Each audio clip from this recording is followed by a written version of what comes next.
about the single player mode. Well, there's hours and hours of content for you in the single player mode, and it's divided into two separate components. We've got the campaign mode and the puzzle mode. The campaign mode is probably a good place for people to start if they're unfamiliar with Worms games, or maybe they're experienced players and they just want to see the new features we've implemented, such as the Worms classes, the physics objects, or the dynamic water. There's 32 missions altogether, and that's spread out over the 4 different themes. We'll start you off gently. There's the training missions to get you going, and then by the end of it we've really upped the ante, and if you're not an experienced Worms player, by the time you get to mission 32 then you never will be. And then we've got the puzzle mode. Now the puzzle mode, it's more about challenges. It's missions with a certain objective. Now that objective could be to get a vital worm that's on the enemy team, or it could be to collect a crate, but you've only got certain items and certain ways to achieve that goal. This is a real strategic side of Worms games. It's going to be a head scratcher, and I think it's really going to excite people when they finally get to finish one of the puzzles. There's 20 of those in total, so there's plenty there to keep people going. Let's get down to the nitty-gritty. How can I beat my friends? Well, there's a couple of ways you can play against your friends with Worms Revolution.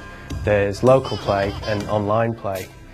Local play, it's the social side of Worms really. That's where you get 3 of your mates round to your house, all 4 of you sit on the sofa, and you can either grab 4 pads or you can get 1 pad and pass it round, and you can enjoy the banter and the fun that goes with playing Worms with people in the room with you. And there's nothing better in local play than seeing the expression on your mates' faces as you drop their last worm into the water.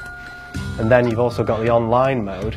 In online mode, you can set up a lobby yourself and you can tailor it to whatever settings you like, and then you can invite people, or you can wait for it to fill up, and you can basically take on the best players in the world really. This is where you're going to have improved your skills, because there's some great Worms players out there. Or if you don't really want to mess about setting up a lobby yourself, you can always join one of the lobbies that will be out there, do a search, dive in, and once again see how good you really are when you're up against the best players in the world. So you can play it at home, you can play it online, but either way you can have a great game. What modes are available to play?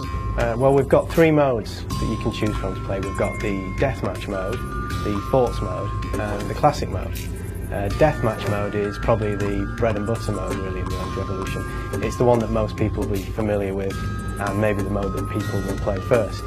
With this you can set up a game with 3 other players, or 3 AI combatants if you wish, and you can set up your scheme settings, and then basically you're straight into a match.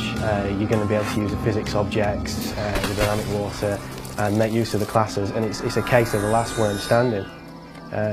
Secondly, obviously we've got the forts mode, like I mentioned. Now the forts mode is probably my favourite mode.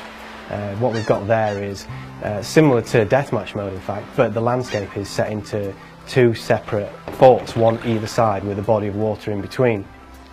Now this means that you've got to use a little bit more strategy here, because you can't get directly to the opposing teams. So you might want to use height to your advantage and try and get shots down from above, or you might want to bunker down and maybe do hit and run, dark side tactics essentially. Either way, I think forts mode is probably going to be the one that people get the most fun out of, especially for me.